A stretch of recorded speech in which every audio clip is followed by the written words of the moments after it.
सुमित्रानंदन पंत का जो पाठ है वे आते हैं। इसके तीसरे पद की व्याख्या से शुरू करते हैं।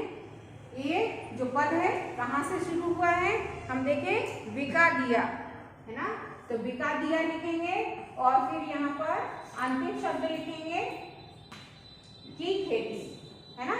इस तरह से तीसरे पद की व्याख्या करने जा रहे हैं हम लोग, और इसका ये क्या कहलाता है, संकेत। इसके बाद लिखा जाता है संदर्भ। तो किसी भी व्याख्या को करने से पहले हमें उसके शब्दार्थ आने चाहिए।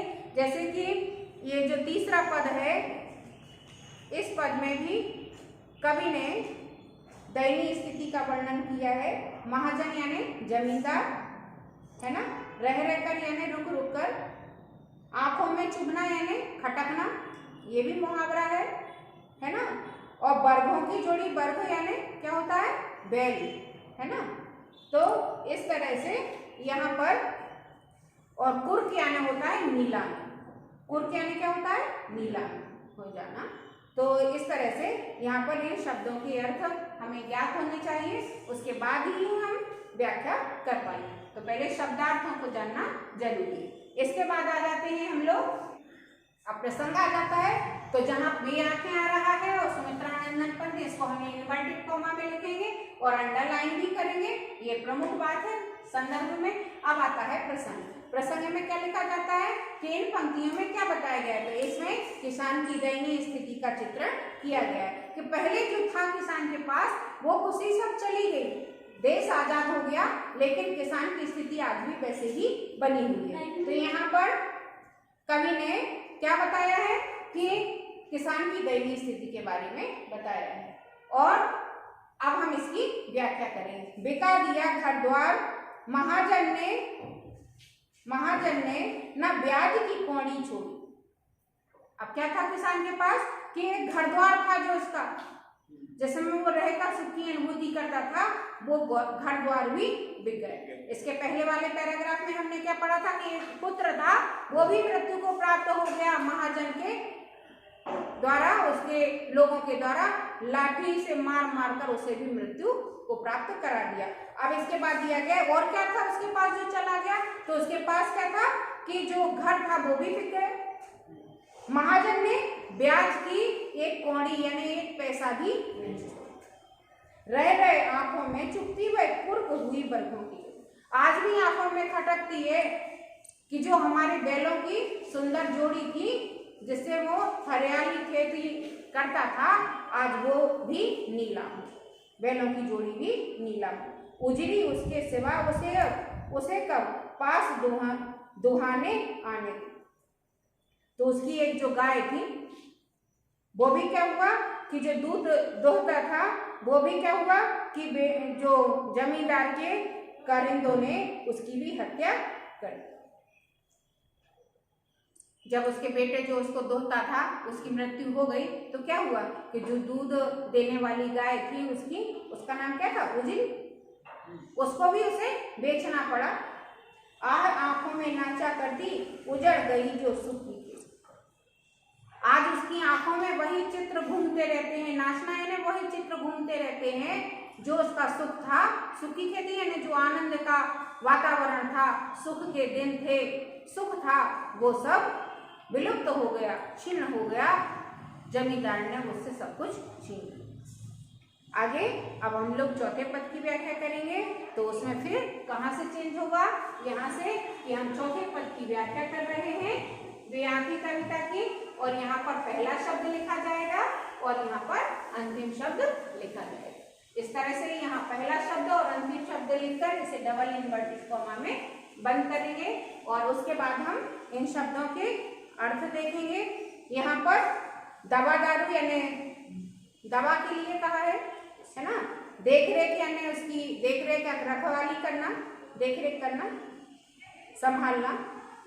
दूध मोही यानी जिसके दूध के भी दांत ना टूटे हों, ऐसे छोटे बच्चे के लिए कहा है, बिटिया के लिए।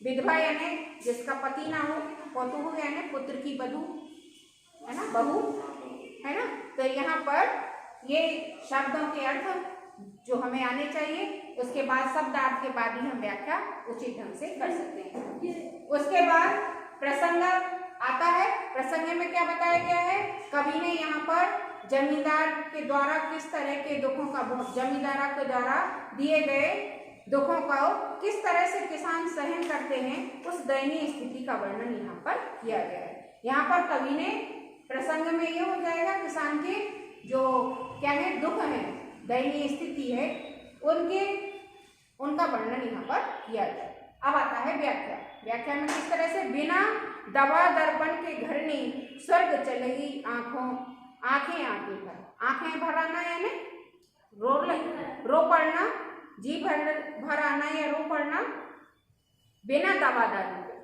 अब उसकी जो कहना चाहिए कमियां हैं जीवन में, उनका चित्रण करते हुए आप देख रहे हैं कि हमारे सामने किसान की दयनीय स्थिति का चित्र आंखों के सामने उभर आता है।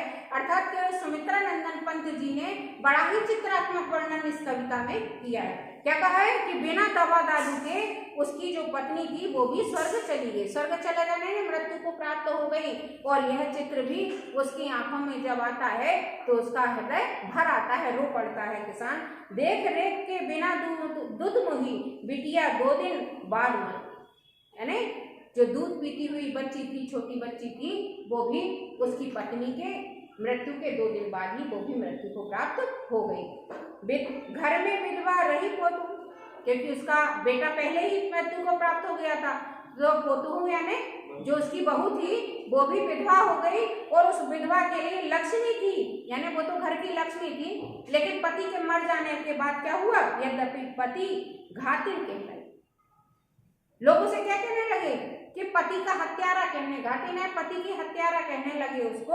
और इस कहना चाहिए इसको वो सहन नहीं कर सकी, तो क्या होता है कि उसे पति की मृत्यु करने वाली पति घातिन कहने लगे।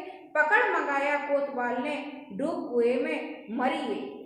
एक बार क्या हुआ कि कोतवाल ने उसको इस तरह से बुलाया, तो इस निर्लज्जता को वो सह नहीं सकी उस कोतवाल की, और उसने उसकी जो बेइज्जती तो की ही, साथ ही उसकी इज्जत का भी हरण कर लिया।